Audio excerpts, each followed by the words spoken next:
खूनी तालाब। रात का समय था और घना कोहरा चारों ओर फैला हुआ था।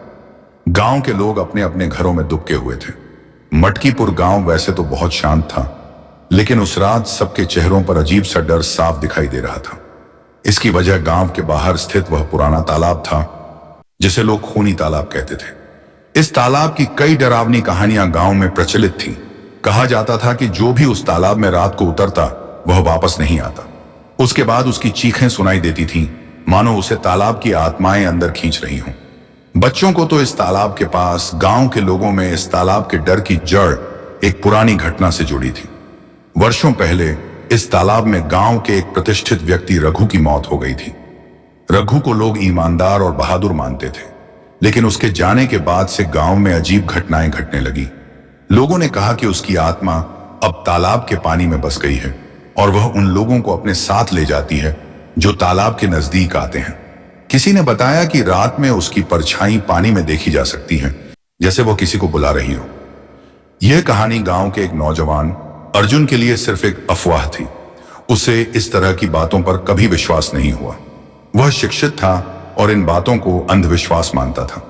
अर्जुन ने गांव वालों की कई बार मदद की थी और लोग उसका बहुत सम्मान करते थे। एक रात अर्जुन अपने दोस्त राजेश के साथ गांव के बाहर घूमने निकला।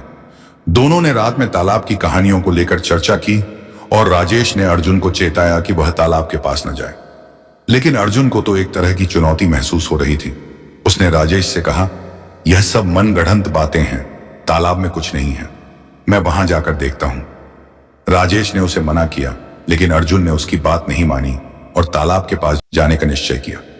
तालाब के पास पहुंचते ही अर्जुन को कुछ अजीब महसूस हुआ। तालाब के पानी में अजीब सी हलचल थी, जैसे कोई भीतर से बाहर आने की कोशिश कर रहा हो। फिर अचानक उसे किसी की धीमी आवाज सुनाई दी, जो उससे कह रही थी, आओ, पानी में उतर आओ। अर्जुन ने इसे अपनी कल्पना समझा और हंसते हुए तालाब में अपने पैर डाल दिए। जैसे ही अर्जुन ने पानी को छुआ, उसकी आंखों के सामने अजीब सा अंधेरा छा गया। उसे महसूस हुआ कि कोई अदृश्य शक्ति उसके पैरों को जकड़ रही है। उसने पीछे हटने की कोशिश की, लेकिन उसके पैर जैसे जड़ हो गए। तभी उसे किसी की परछाई पानी में दिखी। वह परछाई धीरे धीरे आकार ले रही थी। अर्जुन का दिल तेजी से धड़कने लगा।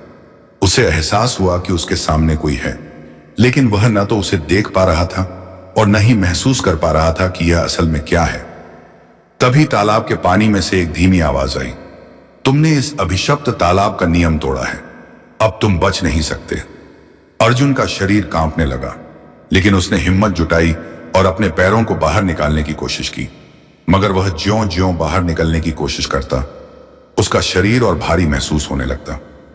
तभी अर्जुन को पानी में कुछ अजीब चीजें दिखीं, कंकाल, टूटी हुई चूड़ियां, पुराने कपड़े। उसे महसूस हुआ कि यह वही लोग हैं जो पहले तालाब में आए थे। अर्जुन के मन में घबराहट बढ़ती जा रही थी, पर वह चुपचाप सब देखता रहा। तभी अर्जुन को किसी ने पीछे से खींच लिया।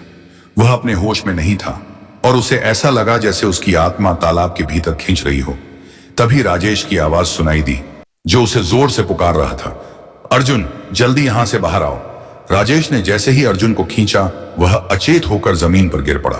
राजेश ने उसे संभाला और दोनों किसी तरह गांव वापस लौट आए। गांव पहुंचते ही अर्जुन को एक बहुत बड़ा सपना सा याद आया। उसे तालाब में अजीब सी रोशनी और आत्माओं की चीखें सुनाई दे रही थीं। उसे यह समझ में नहीं आ रहा था कि वह सपना था या हकीकत। उस रात अर्जुन को अच्छी नींद नहीं आई।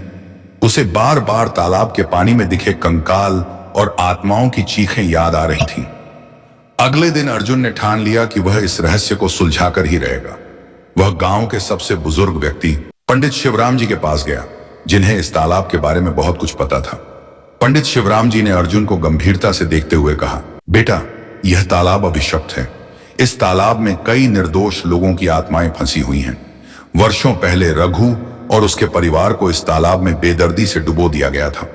उनकी आत्माएं आज भी इंसाफ की तलाश में भटक रही हैं। अर्जुन यह सुनकर स्तब्ध रह गया। उसने पंडित जी से पूछा कि क्या इन आत्माओं को मुक्त किया जा सकता है। पंडित शिवराम जी ने कहा, हाँ, लेकिन यह आसान नहीं है। रघु की आत्मा का क्रोध शांत करने के लिए उस व्यक्ति का नाम उजागर करना होगा जिसने उसकी मौत की वजह बनाई।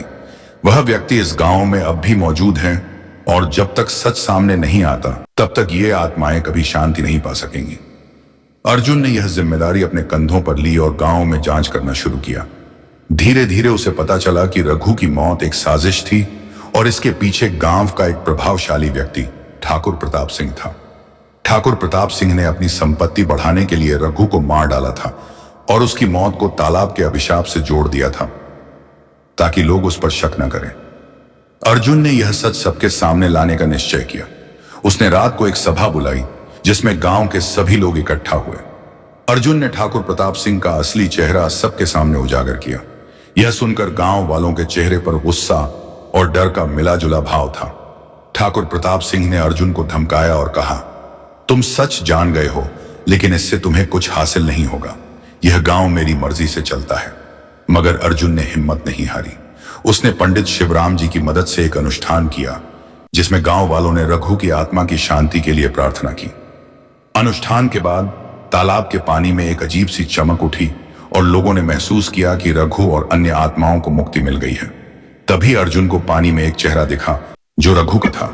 उसने अर्जुन की ओर देखते हुए मुस्कुराया और फिर तालाब के पानी में विलीन हो गया। उस दिन के बाद से तालाब का वह खौफनाक इतिहास बदल गया। अब वह सिर्फ एक तालाब था जिसमें कोई भी जा सकता था। अर्जुन ने उस तालाब का नाम शांत तालाब रख दिया और गांव वालों के दिल से उस तालाब का खौफ हमेशा के लिए मिट गया।